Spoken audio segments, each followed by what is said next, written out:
Cycle ఎక్కి మీ ఇంటికి వస్తుంది, చేతిలో టీ గ్లాస్ పట్టుకుంటుంది, మళ్ళీ మరో 5 సంవత్సరాలు మీ ఇంట్లో మీ రక్తం తాగేందుకు వస్తుంది అని చెప్పి ప్రతి ఇంటికి వెళ్ళి చెప్పండి.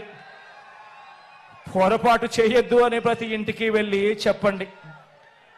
చంద్రబాబుకు ఏ ఒక్కరైనా కూడా ఓటు వేయటము అని అంటే దాని అర్థం ఏమిటో తెలుసా? చంద్రబాబుకు పొరపాటున ఏ ఒక్కరైనా ఓటు వేయటము అని అంటే దాని అర్థం ఏమిటో తెలుసా? మనమే మనకు అందుతా ఉన్న మన పథకాలన్నింటినీ కూడా రద్దు చేసేందుకు మనమే ఓటు వేయటము అని చెప్పి ప్రతి ఇంటికి వెళ్ళి చెప్పండి. చంద్రబాబును నమ్మటము అని అంటే అబద్ధాన్ని, మోసాన్ని, వెన్నుపోటును నమ్మినట్టే అని చెప్పి ప్రతి ఇంటికి వెళ్ళి చెప్పండి. ఒక్కసారి చంద్రబాబు నాయుడు గారి గురించి చెప్పేటప్పుడు ప్రతి ఒక్కరూ కూడా ఆలోచన చేస్తూ చెప్పండి.